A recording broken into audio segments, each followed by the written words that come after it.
Olá, meu nome é Thales Souza e eu sou professor da Universidade Federal do ABC. O trabalho que nós vamos apresentar hoje é a estimação do estado de carga, ou SOC, de veículos elétricos em estradas urbanas de grandes cidades, empregando co-simulação de tráfego e dados de mobilidade real. O trabalho foi dividido em 6 tópicos: motivação, objetivos, ideias principais, modelo de estimação, estudo de caso e conclusões. E nós levantamos 5 pontos de motivação para esse trabalho. O primeiro ponto é que a penetração de veículos elétricos, na maior parte do planeta, ela ainda é incipiente, né? Nós temos alguns países mais avançados, outros menos avançados, mas na realidade é que o percentual de penetração de veículos elétricos dentro da frota total, ele ainda é baixo, né? O aumento da frota de veículos elétricos pode ter consequências na rede elétrica, na rede de transporte e de comunicação. A dinâmica típica da carga dos veículos elétricos pode impor um gargalo, especificamente no nível de rede de distribuição, né? Porque imagine que nós temos uma região com alto adensamento de carga, onde seja candidata a ter uma demanda por recarga. Se nós não tivermos capacidade de expandir essa rede e os usuários de veículos elétricos decidirem fazer a recarga em um mesmo período, no horário de pico, por exemplo, nós poderemos ter problemas nessa rede.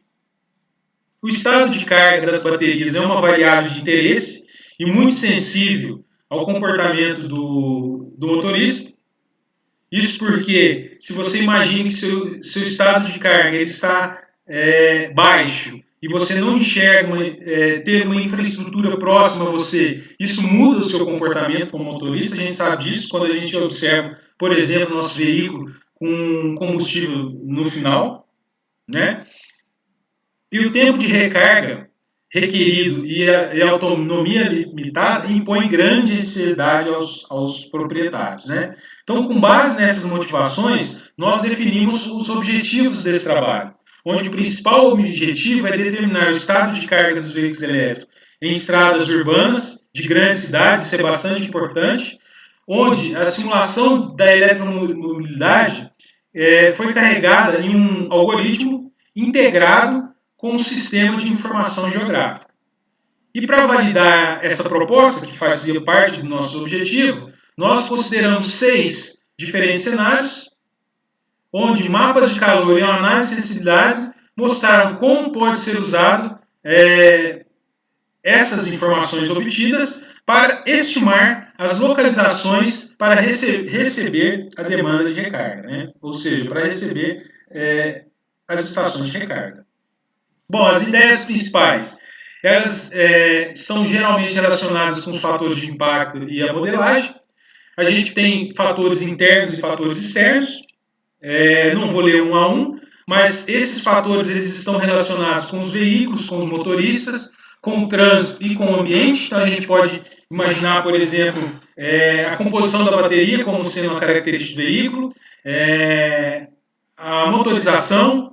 A gente pode considerar como sendo uma característica do motorista a expertise ou seu comportamento. Como uma característica da região de tráfego, a gente pode pensar no tempo de viagem, no congestionamento que nós vamos encontrar, e como ambiente a gente pode pensar na inclinação do terreno, né? E, por exemplo, nos índices de curvas, né? E o resultado do modelo de consumo de um veículo elétrico está relacionado à bateria, onde o propósito é conhecer o seu estado de carga, né? E o motor de cálculo, né? Essa figura do lado direito representa o motor de cálculo. O estado de carga deve ser expresso para cada rota onde o veículo elétrico circular, considerando desde a sua origem até o seu final. Então a gente observa aqui que nós temos alguns trechos representados, onde o estado de carga do ponto final daquele trecho é igual ao estado de carga inicial, menos o consumo de bateria naquele trecho, né? Com o modelo de estimação, a figura do lado esquerdo, ela representa o fluxograma dessa metodologia proposta, onde ela tem o quê? Ela tem dois módulos. O primeiro módulo é a modelagem da eletromobilidade e o segundo módulo é o algoritmo de cálculo do estado de carga. Então, o módulo 1 utiliza entradas de dados de acesso aberto para carregar uma modelagem de transporte mesoscópica rodada através do software ICE1 para determinar o comportamento da eletromobilidade. E o módulo 2 utiliza uma data base em SQL que fornece a informação de viagem para todos os veículos modelados por um algoritmo. Esses módulos estão associados com GIS para obter uma data base espacial com estado de carga ao longo das estradas na região de estudo, né? Bom, e aqui tem exatamente o fluxograma do algoritmo para cálculo do estado de carga. E esse cálculo do estado de carga ele é separado em três partes. Um pré-processamento, onde os dados eles são compilados e preparados para cobrir a trajetória, o tempo e a velocidade por região para cada veículo.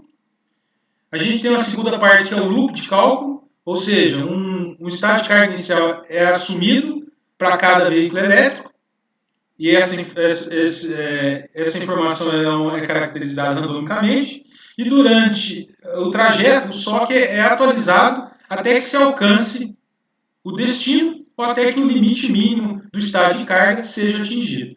Lembrando que esse limite mínimo pode ser ajustado, né? E por último nós temos a finalização. A informação é compilada e uma média do estado de carga para cada trecho ele é determinado. Bom, aqui a gente tem nosso estudo de caso, né? Nosso estudo de caso ele se baseou em Salvador, no estado da Bahia, que é uma das principais capitais do Brasil, localizada no nordeste do país. A penetração de veículos elétricos foi estimada em 7%, me desculpem, e 2 modelos de veículos elétricos foram considerados, o Chevrolet Bolt e o Jaque EV40. Nós consideramos 2 cenários diferentes e 4 testes de análise de sensibilidade. E o que nós variávamos nesses testes?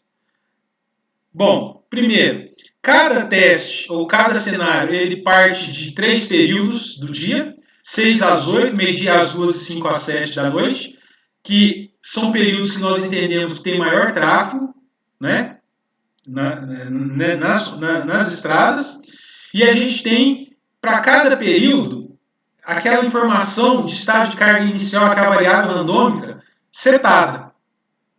E temos também o estado de carga mínimo. Para o estado de carga mínimo, para todos os casos, nós consideramos 25%. Mas o estado de carga inicial, nós fomos variando. Observe que o cenário 2, em relação ao cenário 1, ele está nesses períodos com os veículos mais carregados, né? E os testes 1, 2, 3 e 4, em relação aos cenários 1 e 2, eles estão sendo variados aleatoriamente, tá? Bom, para essas informações, então o que nós obtivemos? Nós obtivemos alguns mapas de calores, onde para o cenário 1 e para o cenário 2 nós conseguimos tirar algumas informações. Que informações são essas?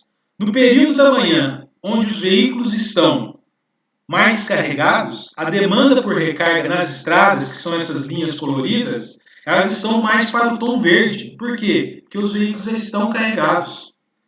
No meio do dia, onde parte da carga foi consumida, ou seja, os veículos estão menos carregados, mas ainda estão carregados, os trechos estão mais para o tom em amarelo. E no final do dia, início da noite, onde os veículos estão mais descarregados, então a tonalidade está mais para o vermelho. Então a gente pode observar que tem regiões que estão mais amarelas e regiões que estão mais vermelhas. Essas regiões mais vermelhas, elas são maiores demandantes de recarga, ou seja, são candidatos a nós instalarmos postos de recarga. Né? É um indício, né? E para o cenário 2, onde nós, nos 3 períodos nós tínhamos veículos mais carregados ainda, então no período da manhã está quase tudo verde, no período do meio-dia tem verde e amarelo, mas tem mais verde que o cenário 1, é possível observar. E no final